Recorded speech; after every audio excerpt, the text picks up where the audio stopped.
everyone, my name is Ahmad and welcome back to FPL Clue for another video.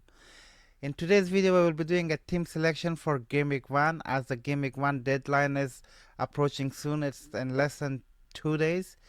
Please make sure to leave a like and subscribe the channel as there are plenty of contents to come throughout the season. Without any further ado, let's jump into the video.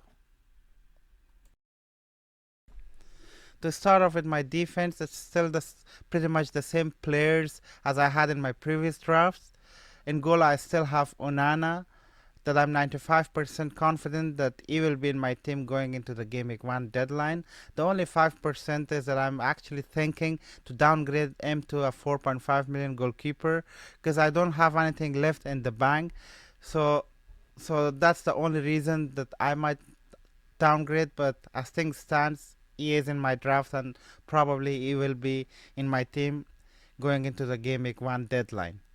And then of course I have Ben Chilwell, a little bit difficult fixtures in Game Week 1 and Game Week 2, and then all the fixtures are very good.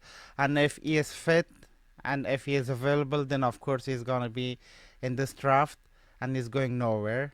And then I have Gabriel, which I really like amongst the Arsenal defenders, so he is also staying. So these picks are almost certain, and of course Estepinian, there is no doubt about that. They'll kickstart the season with 3 easiest fixtures, so he is there. The bench players are still Areola, who is still in my draft, but I'm still waiting on a confirmed news on Turner.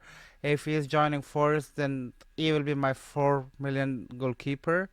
I'm also thinking to go with a 4.5 million defender instead of Botman with some easy fixtures.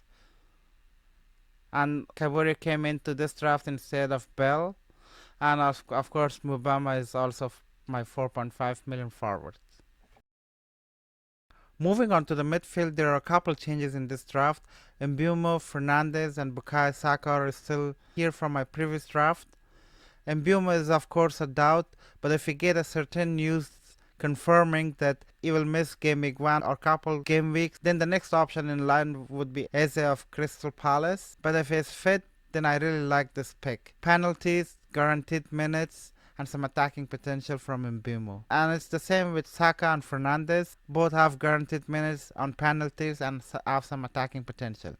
Now the big addition here is Mohamed Salah. When I was actually building this draft, I was thinking that I have to do lots of sacrifices here and there, which I did, but even with those, the team is looking really good, so I really like it. Salah is a differential at this point of time, and he is a good captaincy shout for Game Week 2, which in itself is a big differential. So I think as things stand, Salah is in this draft, but things might change before the Game Week 1 deadline. And the second new addition is Richarlison. I'm of course not confident about this one. So if Ken leaves before Game Week 1 deadline, then of course he might be a good option. But if not, then I can easily downgrade him to a 6.5 million midfielder before the Game Week 1 deadline, and that could still give me 0.5 million in the bank, and I should be happy about it. Moving on to the forwards, there is no doubt that HAALAND is in my draft, and he is a good captaincy pick for Game Week 1 and game weeks to come. Game Week 2 will be the only week, if I still have Salah in my team, that I would go and captain Salah instead of HAALAND. But other than that, I think in most of the game weeks, HAALAND is obvious captaincy pick. And he's partnered up front with João Pedro. I don't know how many minutes will he get, but it really looks like that he will get some decent minutes, and it also really looks like that he is the new Brighton's penalty taker. So that's why I like this pick a lot, and I've decided to include him in my team, and that will also allow me to have HAALAND and Salah in my team. Please write in the comments below your thoughts about this team and what changes do you recommend, how do you rate this team. That will be massively appreciated. And that's it for today. I hope that you guys enjoyed the content. Please leave a like, and also please do subscribe the channel, and I'll see you guys in the next video.